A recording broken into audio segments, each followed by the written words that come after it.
Over the years, I've assembled quite the collection of force cubes, from the transparent plastic 3x3s with transparent stickers, all the way to the 12 very time-consuming Megaminxes. But I think my favorite project of them all has to be the shiny 3x3 force cubes, just because the end product looks so good. If you don't know, these were made by taking 6 of these Cyclone Boys metallic 3x3s, taking them all apart, and then reassembling them into one color per cube. So for example, the 6 white sides come together to make this one fully white cube. And that's why, when I saw that Cyclone Boys had released a new 2x2 metallic cube, I knew that these were going to be my next set of force cubes. And so, I went ahead and bought all 6 of them that I need to make force cubes out of. I'm still a big fan of these Lego-like boxes, by the way. They're pretty fun. Of course, these being mostly decorative, it makes absolutely no sense to buy the more expensive magnetic versions, which is why I paid $16 per cube to get the magnetic versions. I'm a genius. Fortunately, you guys can save a bit of that money by using discount code Z3Cubing for 5% off at thecubicle.com, link in the description. But without further ado, let's go ahead and start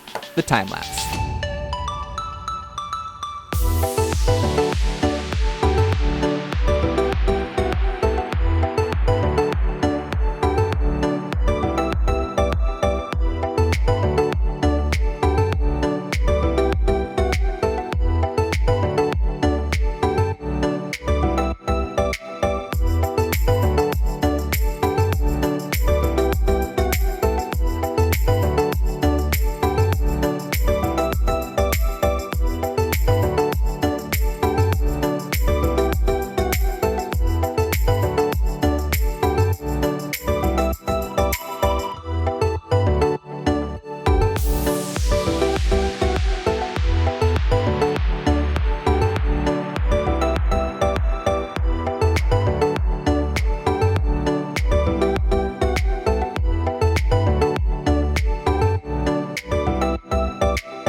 And here are the finished Force 2x2s. Just like last time, I could not be happier with how these turned out. Something about the metallic finish just makes these cubes look like they were meant to be solid colored. Once again, we have gold, silver, and bronze on this side, and then R, G, and B on this side. And I just cannot get over how good they look. I guess that's good compensation for the fact that the turning is not so great. It seems to have a perfectly good speed cube mechanism, and in fact most of the time it works just fine, but every once in a while you get these weird lockups, like the internal pieces are kind of catching on each other, and it just makes it really annoying to play around with. Now the tensions did come pretty loose on all of these cubes, so maybe that could be solved somewhat by tightening those down, but in essence, you should buy one of these cubes because it looks cool and not to speed cube on it. Now if you're curious, the process of making these was very straightforward, just like the 3x3s were. The trickiest part was probably just dealing with taking apart and reassembling a bunch of 2x2s.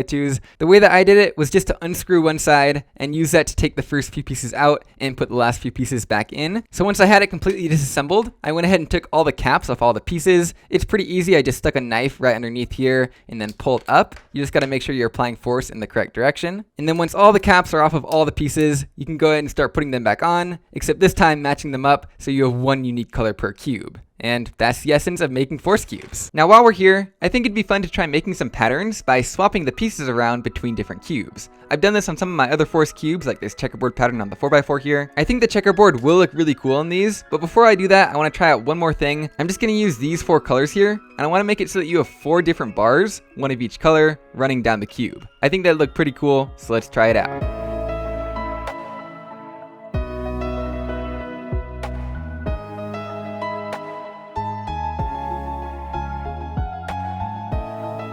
Ta-da! I don't know why I bothered putting together all 4 of them because they're literally identical, but hey, I think they look really cool. In fact, I think they might look a little bit nicer if we get the opposite colors away from each other like this. I guess there's no need to have all 4 of them here, so I guess I'll show off just one. It's a little bit hard to show you all the colors on camera because of the harsh lighting, but I promise it looks really nice in person. So now I'm just curious what it's like to solve. I'm guessing really easy, but let's find out.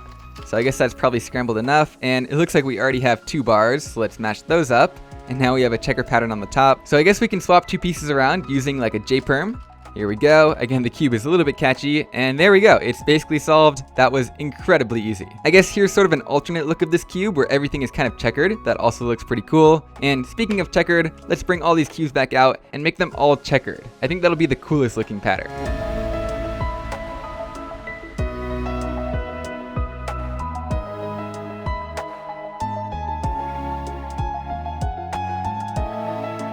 And check it out. I know it's not quite a checkerboard pattern, but it still looks pretty cool. And most importantly, you can just do this, and then this, and there you go. You have a checkerboard pattern. So here's the white and yellow one. Let's do that with one of each color of cube here. So here is the red and orange one. Looks pretty cool too. And here's the green and blue. Yeah, I think I may just keep the cubes like this because they look very cool.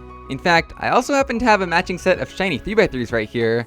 And I think I might want to do a checker pattern on these ones too. Let's try it.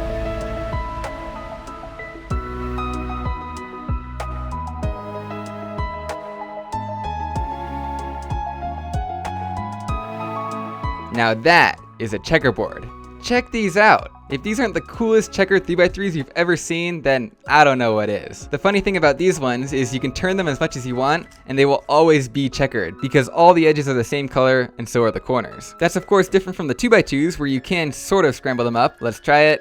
There we go. And now we can solve it by doing one turn. That was so difficult. But yeah, I'm a huge fan of these matching sets of force cubes, and I really hope that Cyclone Boys continues to make more metallic cubes like this in the future, because I would totally buy them and make more force cubes. Imagine a 4x4 or a Scube or a Pyraminx in shiny colors, or what about a Megaminx? That would be insanely expensive, but insanely awesome to make 12 different shiny Megaminx force cubes. But yeah, those are my new force 2x2s, immediately one of my new favorites. I just wish they didn't get so many fingerprints all over the place. That'd be nice. Anyway, I hope you all enjoyed the video. I hope you all like the look of these as much as I do. That's pretty much it, and I'll see you guys next time.